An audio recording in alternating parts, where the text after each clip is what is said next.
ఈ రోజు మనం చూసుకున్నట్టయితే మనతో పాటు విజయ్ ఉన్నారు. ఇన్స్టాగ్రామ్ లో మొత్తం అల్చల్ చేస్తున్నాడు. 4 గోడల మధ్య నేను మతానికి చెందిన వాడిని కావచ్చు, నా గ్రంథం బైబుల్ కూడా భగవద్గీత ఏదైనా కావచ్చు, గడప దాటితే మీరు భారతీయుని, నా గ్రంథం భారత రాజ్యాంగం అనుకోవాలి. అప్పుడు ఆయనేమో ఇస్తాన్న ఇండ్లను ఇవ్వలేదు, ఇప్పుడు ఈయనేమో ఉన్న ఇండ్లను కూలగొట్టి ప్రజలందరినీ రోడ్లకు ఈడుస్తున్నాడు. మా ప్రజలకేమో ఎలక్షన్ టైం వస్తే ఇవేం గుర్తుండవు.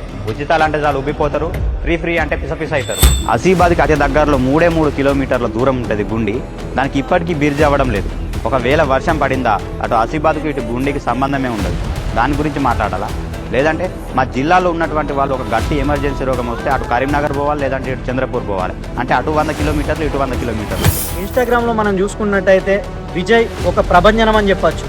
ఏ విధంగా అంటే రాజకీయ నాయకుల్లో గుండెల్లో రైళ్లు పరిగెడుతున్నాయి ఈ రోజు విజయ్ని చూస్తే. 5,000 కోట్లు ఖర్చు పెట్టి మరి గాంధీ గారి అతిపెద్ద విగ్రహాన్ని ఏర్పాటు చేసే ఆలోచనలో ఉన్నారట. ఎవరికి ఉపయోగం, ఎవరికి ప్రయోజనం?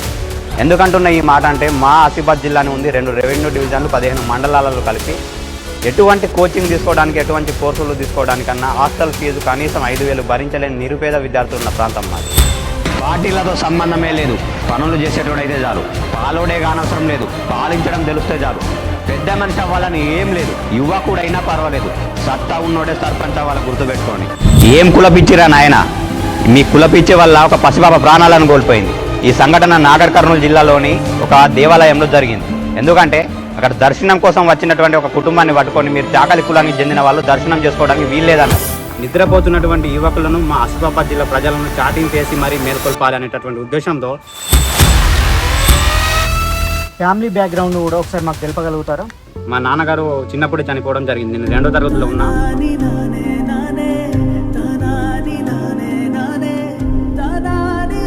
చాలా రోజుల నుంచి అక్కడ ఆదివాసీ బిడ్డ అయినా ఎమ్మెల్యేగా ఉన్నారు. అయినప్పటికీ కూడా అక్కడ పాఠశాలలు కానీ అదేవిధంగా రోడ్లు కానీ ఏం మారలేదు. చాలా స్కూల్స్లలో అసలు టీచర్స్ ఉంటారు, 1-2 టీచర్స్ ఉంటారు, లేదా బాగా పిల్లలు ఎక్కువ మంది ఉన్నప్పటికీ కూడా వాష్రూమ్స్ ఉండవు.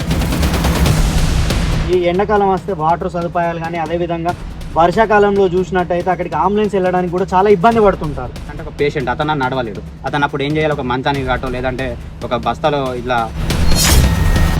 ఆ గిరిజన బిడ్డ ఆమెనే గెలుస్తుంది ప్రతిసారి. అయినప్పటికీ కూడా ఆమె దృష్టికి ఆ రోడ్ను తీసుకెళ్ళలేకపోతున్నారా, ఆ బ్రిడ్జిని తీసుకెళ్ళలేకపోతున్నారా?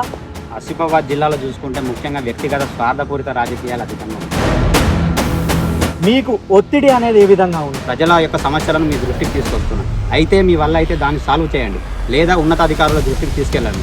అంతేగాని అడుగుతున్నాడు, ప్రశ్నిస్తున్నాడు కదా అని గొంతు నొక్కేటటువంటి ప్రయత్నాలు చేస్తే. కూలి పని చేసుకునే వ్యక్తి ఉంటాడు. ఆ కూలి పని చేసుకునే వ్యక్తి రూపాయి కూడబెట్టుకుని ఇయ్యాల రేపు ఎవరికైనా ఒక గూడు అనేది చాలా అవసరం కదా. అలాంటి గూడును నిర్మించుకున్న తర్వాత మీరు వచ్చి గూల కొడతా అంటే అది ఎంతవరకు కరెక్ట్ అంటారు? అయితే ఈ ఇళ్లను కట్టేటప్పుడు అక్కడ ఉన్నటువంటి ప్రభుత్వ అధికారులు కానీ వాళ్ళందరూ పర్మిషన్తోనే కట్టారు. కాకపోతే ఇక్కడ ఏమైందంటే రాజకీయ నాయకుల ఒత్తిడి వల్ల వాళ్ళు ఎటు చెప్తే అటు తల ఊపడం అనేది జరుగుతుంది.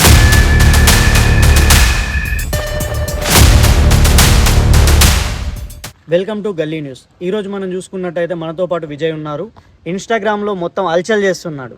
యువకులకు ఏం తెలియజేయాలి అనుకునేది ప్రజల్లోకి కరెక్ట్గా తీసుకెళ్తున్న వ్యక్తి విజయ్. ఇన్స్టాగ్రామ్లో మనం చూసుకున్నట్టయితే విజయ్ ఒక ప్రభంజనం అని చెప్పచ్చు. ఏ విధంగా అంటే రాజకీయ నాయకుల్లో గుండెల్లో రైళ్లు పరిగెడుతున్నాయి ఈరోజు విజయ్ని చూస్తే.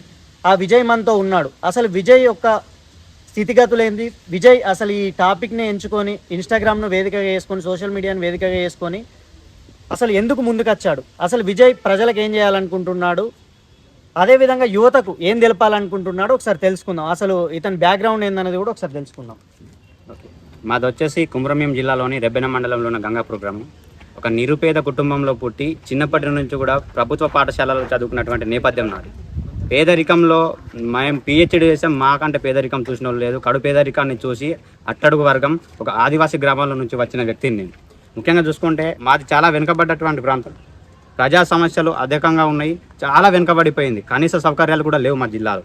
కాబట్టి నిద్రపోతున్నటువంటి యువకులను మా ఆసిఫాబాద్ జిల్లా ప్రజలను చాటింగ్ చేసి మరీ మేల్కొల్పాలి అనేటటువంటి ఉద్దేశంతో ఇన్స్టాగ్రామ్ సోషల్ మీడియా వేదికగా నేను కొన్ని రోజుల నుంచి కొన్ని మోటివేషన్ వీడియోస్ చేస్తున్నాను. ఎటువంటి వీడియోస్ అంటే రాజకీయ నాయకులను ప్రశ్నించడం కానీ, ఎందుకు మా జిల్లా ఇంకా వెనుకబడింది, ఎందుకు మేము ఇంకా అభివృద్ధిని కోరుకోకూడదు, ఎందుకు మాకంటూ సపరేట్ యూనివర్సిటీలు ఉండకూడదు, ఎందుకంటూ మాకంటూ వైద్య సదుపాయాలు ఉండకూడదు, ఎందుకు మేము మంచి మంచి యూనివర్సిటీలలో చదువుకోకూడదు, మా జిల్లాలోనే అటువంటి పాఠశాలలు కళాశాలలు మీరు ఎందుకు కట్టలేకపోతున్నారు, ఎందుకంటే ఒక పేదవాళ్ళకు కావచ్చు, ఒక మధ్యతరగతి ప్రజలకు కావచ్చు అభివృద్ధి చెందాలంటే ముఖ్యంగా అందించాల్సింది విద్యా వైద్యం, అవి మాకు లేవు. కాబట్టి అందించాలనేటటువంటి వేదికగా అంటే నాకు ఏమేమైతే తక్కువ అయ్యాయో అటువంటి సౌకర్యాలన్నీ మా తమ్ముళ్లకు వచ్చే తరాలకు మా జిల్లా ప్రజలకు అందించాలనే ఉద్దేశంతో నేను మోటివేషన్ చేస్తూ ఇన్స్టాగ్రామ్ వేదికగా చేస్తూ వచ్చాను. ఈ విధంగా నన్ను ఆదించినందుకు ధన్యవాదాలు. అదేవిధంగా ఒకసారి మీ ఫ్యామిలీ బ్యాక్గ్రౌండ్ కూడా ఒకసారి మాకు తెలుపగలుగుతారా? మా ఫ్యామిలీ బ్యాక్గ్రౌండ్ వచ్చేసి నిరుపేద కుటుంబం అండి. మా అమ్మ ఒక్కతే ఉంది. అయితే మా నాన్నగారు చిన్నప్పుడే చనిపోవడం జరిగింది. నేను 2వ తరగతిలో ఉన్నా. మాకు అప్పుడు మా తమ్ముడు ఏజ్ వచ్చేసి ఒక 2 సంవత్సరాలు ఉండి ఉంటాయి. నేను 2వ తరగతి. అయితే అట్లా చనిపోవడంతో అప్పటి నుంచి ఇప్పటి వరకు కూడా కూలి పనులు చేసుకుంటూనే తాను ఇప్పటికీ మమ్మల్ని చదివిస్తుంది. కాబట్టి అటువంటి మా అమ్మ కష్టాన్ని చూస్తూ వచ్చిన కాబట్టి నేను అదే విధంగా చదువుకుంటూ అదే మోటివేషన్తో మా కష్టాలే మాకు మోటివేషన్. అటువంటి స్థితిగతులు ఉండద్దంటే, ఈ సమాజాన్ని మార్చాలంటే, నాకు వచ్చిన పరిస్థితులు రేపు ఎవరికి రావద్దంటే మంచిగా చదువుకొని ఈ విధంగా సమాజాన్ని చైతన్యపరచాలనేటటువంటి ఉద్దేశంతో సోషల్ మీడియా వేదికగా మా తమ్ముళ్లకు మా అందరి యువతకు కూడా ఆదర్శంగా ఉండాలనే ఉద్దేశంతో ఈ విధంగా వాళ్ళని మోటివేట్ చేస్తూ వస్తుంది. అయితే మీ ఆసిఫాబాద్ జిల్లా మనం చూసుకున్నట్టయితే అక్కడ ఆదివాసీ బిడ్డ ఎమ్మెల్యేగా ఉన్నారు. చాలా రోజుల నుంచి అక్కడ ఆదివాసీ బిడ్డ అయినా ఎమ్మెల్యేగా ఉన్నారు. అయినప్పటికీ కూడా అక్కడ పాఠశాలలు కానీ అదేవిధంగా రోడ్లు కానీ ఏం మారలేదు. దానిపై మీరు ఎలా స్పందిస్తారు? నిజమే అండి. ఎమ్మెల్యే ఒక ఆదివాసీ ఉండి కూడా మాకు మీరు చెప్పినట్టే పాఠశాలలు కానీ కళాశాలలు కానీ ఏ విధంగా మారలేదు. ఎందుకంటే నేను చదువుకున్నటువంటి ఇంటర్ కాలేజీ ఉంది, ఒక రేకుల షెడ్ ఉంటుంది. ఒకసారి మేము క్లాస్ వినేటప్పుడు ఆ ఫ్యాన్ అట్లా కదిలి కింద పడిపోయే స్టేజ్కి వచ్చేసింది. ఓన్లీ రేకుల షెడ్. దాన్ని మీరు ఇట్లా రోడ్డు బట్టి పోయి చూస్తూ ఉంటే దాని కనీసం కాలేజ్ అని మీరు గుర్తుపట్టలేరు. ఎందుకంటే ఒక కాంపౌండ్ వాల్ లేదు, ఒక గేట్ లేదు, మంచి తరగతి గదులు లేవు. కాబట్టి ఇటువంటి సిచ్యువేషన్ ఇంకా ఎందుకు ఉంది? అదేవిధంగా చాలా స్కూల్స్లలో అసలు టీచర్స్ ఉండరు, 1-2 టీచర్స్ ఉంటారు, లేదా బాగా పిల్లలు ఎక్కువ మంది ఉన్నప్పటికీ కూడా వాష్రూమ్స్ ఉండవు. అంటే ఇటువంటి సిచ్యువేషన్స్ నాకు తెలిసి నేను ఇటు బయట జిల్లాలో వచ్చి చదువుకుంటాను ఎక్కడ లేవు, కానీ మా జిల్లాలోనే ఎందుకు ఉండాలి? కాబట్టి ముందుగా దృష్టి పెట్టాల్సి వస్తే ప్రభుత్వం కానీ ఎవరైనా కానీ విద్యా వ్యవస్థపై దృష్టి పెట్టి మంచి సదుపాయాలు అందించడం వల్ల పిల్లలకు కానీ విద్యార్థులకు కానీ మంచి అవకాశాలు కల్పించడం వల్ల ఆ జిల్లా అభివృద్ధి చెందుతుంది. విద్యా వైద్యం అందించడం వల్లనే జిల్లా అభివృద్ధి జరుగుతుంది. కాబట్టి ఎమ్మెల్యే గారికి, రాష్ట్ర ప్రతినిధులకు, నాయకులందరికీ నా యొక్క విన్నపం ఏంటంటే దయచేసి మీరు మా జిల్లాలో అభివృద్ధి కోసం ముందు స్కూల్ పైన, ఎడ్యుకేషన్ సిస్టమ్ పైన మంచి ఫోకస్ చేయండి. మంచి బిల్డింగ్స్ తీసుకొని రావాలని కోరుకుంటున్నాను. అదేవిధంగా మనం చూసినట్టయితే ఇప్పుడు మీకు తిర్యాని మండల్ కానీ ఉన్నాయి. ఈ తిర్యాని మండల్లో మనం చూసుకున్నట్టయితే మంగి, అదేవిధంగా కొన్ని ప్రాంతాల్లో చూసుకున్నట్టయితే రోడ్డు మార్గం అసలు బాగుండదు. అక్కడ ఒకవేళ వైద్యం కోసం రావాలంటే ఆసిఫాబాద్ జిల్లాకు రావాలి. అవన్నీ కూడా గుట్ట ప్రాంతాలు. అక్కడ కనీసం మనం చూసుకున్నట్టయితే కనీసం ఈ ఎండాకాలం వస్తే వాటర్ సదుపాయాలు కానీ, అదేవిధంగా వర్షాకాలంలో చూసినట్టయితే అక్కడికి అంబులెన్స్ వెళ్ళడానికి కూడా చాలా ఇబ్బంది పడుతుంటారు. దానిపై అసలు మీరు ఎలా స్పందిస్తారు? చాలా అంటే చాలా గ్రామాలు ఉన్నాయి. మీరు చెప్పినట్టు మంగి కానీ ఇంకా ఇతర గ్రామాలు కనీస రోడ్డు సౌకర్యాలు లేవు. ఏ రాత్రికి రాత్రి ఒక పాము గడిచో లేదంటే ఇంకేమైనా అత్యవసర పరిస్థితి వచ్చి వాళ్ళని అంబులెన్స్లో తీసుకురావాలంటే కనీసం రోడ్లు లేని పరిస్థితి. అక్కడ నుంచి రావాలంటే వాళ్ళని ఏం చేయాలంటే ఒక పేషెంట్ అతను నడవలేడు. అతను అప్పుడు ఏం చేయాలి? ఒక మంచానికి గట్టో లేదంటే ఒక బస్తాలో ఇట్లా క్లాత్లో గట్టో తీసుకొని రావాలి. అంటే అయినా నడవలేడు. రోడ్డు సౌకర్యాలు లేవు, అంబులెన్స్ రాదు. అంటే ఇంకా కూడా రోడ్డు సౌకర్యాలు లేకుండా ఉండడం ఏంటి? తాగునీటి కోసం 2 నుంచి 3 కిలోమీటర్లు 1000 ఊర్లు కూడా ఉన్నాయన్న మా సైడ్, మా జిల్లాలో. అంతేకాదు ఇంకా సిగ్నల్ ఫెసిలిటీస్ ఉండవు, సోషల్ మీడియానా ఉండదు, రోడ్డు ఫెసిలిటీ ఉండదు. చాలా అంటే చాలా. అంతేందుకు ఆసిఫాబాద్ జిల్లా కేంద్రంలో దగ్గరలో గుండె అనేటటువంటి గ్రామం ఉంది. ఒకవేళ వర్షాకాలం వచ్చిందా ఆ గుండీలో ఆ వాగు నీళ్ళు అన్నీ వెళ్ళిపోవడం వల్ల అటు ప్రజలు ఇటు రాలేకపోతారు. కనీసం ఇప్పటికీ 18-17 సంవత్సరాలు అవుతుంది, ఇప్పటికీ బ్రిడ్జి కావడం లేదు. చాలా అంటే చాలా సమస్యలతో మా జిల్లా ప్రజలు పోరాడుతున్నారు. అవును, ఇప్పుడు గుండె నుంచి మనం చూసుకున్నట్టయితే అక్కడ కూడా ఒక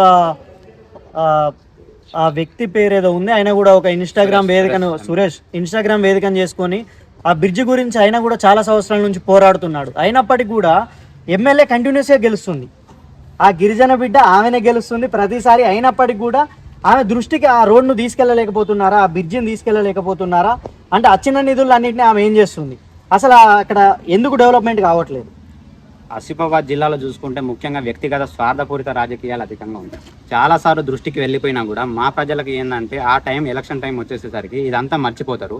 ఏం అవేర్నెస్ లేకుండా మళ్ళీ అదే ఎమ్మెల్యేలను గెలిపించడం కానీ, అంటే ఐకమత్యత లేకపోవడం. ఇది దృష్టిలో పెట్టుకొని మాకు పనిచేసేటటువంటి ప్రతినిధి ఎవరు, మేము ఎవరిని గెలిపించుకోవాలి, గతంలో ఈవిడ గెలిచారు ఏం చేశారు, మరి భవిష్యత్తులో గెలిచేవారు ఏం చేస్తారు అనేటటువంటి దాన్ని దృష్టిలో పెట్టుకొని ఓటు వేసి గెలిపిస్తే చాలా మంచిదని నేను చెప్తాను. ఎందుకంటే మనం ప్రతిసారి చూస్తున్నాం గెలిచే వాళ్ళే గెలుస్తున్నారు, మళ్ళీ మన సమస్యలు అట్లనే ఉంటున్నాయి. దీనికి కారణం ఎవరో కాదు, మనమే. మనలో ఐకమత్య లేకపోవడం. కాబట్టి ఇప్పటి నుంచైనా ఐకమత్యంగా ఉండి వచ్చేటటువంటి ఎన్నికలలో కరెక్ట్ పర్సన్ని గెలిపించి మన జిల్లా అభివృద్ధికి కృషి చేయాలని కోరుకుంటున్నాను. అదేవిధంగా మీరు ప్రజల సమస్యల మీద ప్రజానాయకులకు వ్యతిరేకంగా పోరాడుతున్నారు. మీకు ఒత్తిడి అనేది ఏ విధంగా ఉంది? ప్రజానాయకుల నుంచి ఖచ్చితంగా ఒత్తిడి అనేది ఉంటుంది. ఎందుకంటే వీళ్ళు ప్రజలకు సేవ చేయరు ఎలో విధంగా. అసలు వీళ్ళకి ప్రజలకు సేవ చేయాలి, ప్రజలకు ఏదైనా చేయాలన్న ఉద్దేశం అయితే వీళ్ళకి ఎట్టి పరిస్థితుల్లో కూడా ఉండదు. మీరు ప్రజల కోసం పోరాడుతున్నారు కదా, పోరాడినప్పుడు మీకు ఎలాంటి ఒత్తిడిలు వస్తున్నాయి అంటే వాటిని మీరు ఏ విధంగా? అయితే మనం ఉన్నది ఒకటి ప్రజాస్వామ్య వ్యవస్థలో. నేను చదువుకున్నటువంటి చదువు ఇప్పుడు BA పొలిటికల్ సైన్స్. ముఖ్యంగా ప్రజాస్వామ్యం ఏంది, రాజకీయం ఏంది, రాజ్యాంగంలో ఉండే ఆర్టికల్స్ ఏంది, షెడ్యూల్స్ ఏంది, పార్ట్స్ ఏంది అని నాకు తెలుసు. చదువుకున్నటువంటి వ్యక్తి కాబట్టి నాకు ఇప్పటి వరకు అయితే ఎటువంటి ఒత్తిడిలు రాలేదు. ఒకవేళ అటువంటి ఒత్తిడిలు వచ్చినా వాటన్నిటిని నేను ప్రజాస్వామ్యబద్ధంగా లీగల్గా ఎదుర్కోవడానికి రెడీ ఉన్నా. ఎందుకంటే నేను ఈ వ్యవస్థను, ఈ ప్రజాస్వామ్య వ్యవస్థను నమ్ముతున్నా. నేను కరెక్ట్ క్వశ్చనింగ్ చేస్తున్నా, నా హక్కులను నేను అడుగుతున్నా, ఒక పౌరునిగా నా బాధ్యతను నేను నెరవేరుస్తున్నా, ప్రజల యొక్క సమస్యలను మీ దృష్టికి తీసుకొస్తున్నా. అయితే మీ వల్ల అయితే దాన్ని సాల్వ్ చేయండి, లేదా ఉన్నతాధికారుల దృష్టికి తీసుకెళ్ళండి. అంతేగాని అడుగుతున్నాడు, ప్రశ్నిస్తున్నాడు కదా అని గొంతు నొక్కేటటువంటి ప్రయత్నాలు చేస్తే, నన్ను ఒకరిని మీరు ఇది చేస్తే ఇది చేయొచ్చు, కానీ నాలాంటి 100 మంది పుట్టుకొస్తారు. ఎందుకంటే మనం ఉన్నదే ప్రజాస్వామ్య వ్యవస్థలో. ఖచ్చితంగా చెప్తున్న అటువంటి ఒడిదుడుకులకు కానీ, అటువంటి పీడనానికి కానీ, మీరు చేసేటటువంటి నొక్కి పూచేటటువంటి ప్రయత్నాలకు నేను భయపడేటువంటి అయితే కాదు. ఖచ్చితంగా ప్రశ్నిస్తా. నా దృష్టికి ఏ సమస్య వచ్చినా కూడా దీని మీద నేను మాట్లాడతా. తర్వాత చూసుకుందాం. ప్రజాస్వామ్యబద్ధంగా, రాజ్యాంగబద్ధంగానే చూసుకుంటాం. ఓకే. అయితే బ్రదర్, ఇంకొకటి మనం చూసుకున్నట్టయితే ఇప్పుడు రాజకీయ నాయకులు అనే వాళ్ళు చూస్తే తరతరాల నుంచి కూడా రాజకీయ నాయకుల్లో ఎవరు కనబడుతున్నారు? ఏజ్డ్ పర్సన్స్ వీళ్ళే కనబడుతున్నారు. మనం ఎక్కడ చూసినట్టయితే వీళ్ళే వెళ్తున్నారు. కొత్త వాళ్లకు అవకాశాలు ఇచ్చినప్పటికీ వాళ్ళు అదే పరిస్థితుల్లో ఉంటున్నారు. యువత ఎందుకు అసలు రాజకీయాల్లోకి రావడానికి ఇష్టపడట్లేదు? ఒకటి, రాజకీయాలు అనగానే సాధారణంగా మనకున్న ఆలోచన ఏంటంటే మన వెనుక ఏదో రాజకీయ బ్యాక్గ్రౌండ్ ఉండాలి, లేదంటే మన వెనుక చాలా డబ్బు ఉండాలి, లేదంటే ఇంకేదో ఉండాలి, ఏదో పెద్ద పలుకుబడి ఉండాలి అనేటువంటి ఆలోచన ఉంది. చాలా తప్పు. నాకు వేదిక, మైక్ దొరకడమే ఆలస్యం. నేను ప్రతి స్టేజ్ ఎక్కిన ప్రతిసారి చెప్పేటటువంటి మాట ఏంటంటే యువకులు రాజకీయాల్లోకి రావాలి, యువకులే రాజకీయం చేయాలి. ఎందుకంటే చదువుకున్నటువంటి వ్యక్తి రాజకీయం చేస్తే అది వేరు ఉంటుంది. మీరు మంచిగా అబ్జర్వ్ చేయండి. కరెక్ట్ ఎలక్షన్ టైం రాగానే ఉద్యోగ నోటిఫికేషన్లు అంటారు. ఎందుకంటే మనం అంతా ఉద్యోగ నోటిఫికేషన్లు అనగానే ఉద్యోగాలని మనం చదవడం మత్తులు ముగిపోతే, వాళ్ళు చదువురానటువంటి వాళ్ళు ఈ ఎలక్షన్లలో నిలబడి గద్దెనెక్కి కూర్చుంటారు. కాబట్టి ఇదంతా ఒక ఫ్రాడ్, అంతా ఒక గేమ్. రాజకీయంలోకి యువకులే రావాలి, చదువుకున్నటువంటి వాళ్ళే రావాలి. ఒకవేళ మీ దగ్గర ప్రాంతాలలో ఎవరైనా విద్యార్థులు వచ్చినా, చదువుకునేటటువంటి వాళ్ళు, మేధావులు రాజకీయాల్లోకి వచ్చినా వాళ్ళకి మద్దతు ఇవ్వండి. ఖచ్చితంగా మార్చి చూపిస్తారు. అయితే బ్రదర్, మీరు చెప్పేది బాగుంది. అంటే యువత ఇప్పుడు వీళ్ళు నోటిఫికేషన్ అదే టైంలో కావాలని ఎందుకు వేస్తున్నారంటే, వీళ్ళు యువత బయటికి వస్తే వాళ్ళ మీద కేసులు పెట్టి లోపల పెడతారు. వాళ్ళకు ఉద్యోగ అవకాశాలు అనేవి రాకుండా ఉండడానికి వీళ్ళు వివిధ ప్రయత్నాలు అనేది ప్రతి ఒక్క రాజకీయ నాయకుడు, ఒక పార్టీ అని చెప్పలేము, ప్రతి రాజకీయ నాయకుడు ఈరోజు అదే పరిస్థితి ఉంది. అదేవిధంగా బ్రదర్, ఇప్పుడు మనం చూసుకున్నట్టయితే అంటే మన దగ్గర వరకు ఇంకా ఈ కొన్ని హైడ్రా ద్వారా కొన్ని కూల్చివేతలు అనేవి జరిగాయి బ్రదర్. అయితే నేను ఈ టాపిక్ మీద ఎప్పటి నుంచో అడగాలి, మాట్లాడాలి అని అనుకుంటున్నా. ఎందుకంటే నాకు మీరు ఈ రాజకీయ నాయకుల్ని ప్రశ్నించే గొంతు నాకు ఒక యువతలో నాకు ఈరోజు కనిపించింది. సో అందుకని నేను అడుగుతున్నాను. అయితే ఈరోజు హైడ్రా పేరుతోటి ఇన్ని కూల్చివేతలు అనేవి జరుగుతున్నాయి మార్కెట్లో.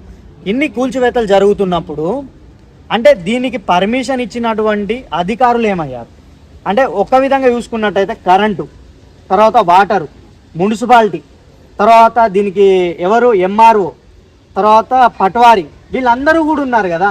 సరే, ఒకవేళ వీళ్ళు ఇళ్ళను కూల్చాల్సి వస్తే ప్రభుత్వంలో ఉన్నటువంటి ఉద్యోగులందరినీ కూడా తీసివేయాలి కదా. ఎందుకంటే వీళ్ళందరికీ పర్మిషన్స్ ఇచ్చింది ఎవరు? వీళ్ళే కదా.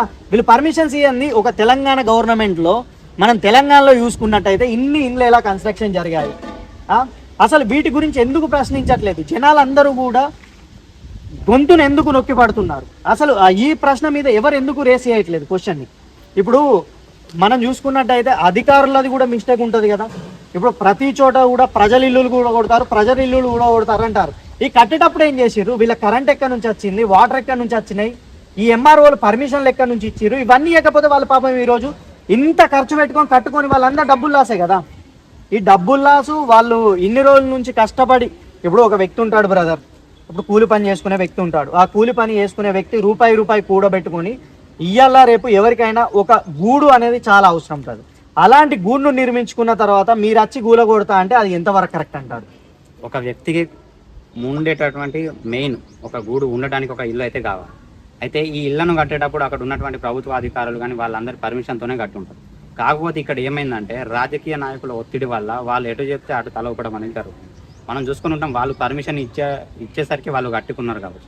కానీ ఇక్కడ వచ్చేసరికి మనం చూస్తున్నాం అన్న డెత్ సర్టిఫికేట్, మనిషి బ్రతుకున్నప్పుడే డెత్ సర్టిఫికేట్. అవును, ఇలాంటివి కూడా జరుగుతుంది. అంతేకాదు ఇంకా BC మన క్యాస్ట్ సర్టిఫికేట్ కానీ క్యాస్ట్ సర్టిఫికేట్లలో తేడా, ఇలాంటివి చాలా వస్తున్నాయి.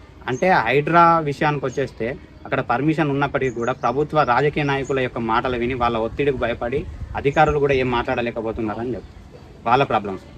Okay, thank you brother. మీలాగా అందరు యువత కూడా సోషల్ మీడియాను వేదిక చేసుకొని మాట్లాడితే ఒక విప్లవాన్ని మీరు సృష్టించవచ్చు. యువతలో కానీ ప్రజల్లో కానీ ఎంతో చక్కగా మీరు అవేర్నెస్ను కల్పించవచ్చు. Thank you.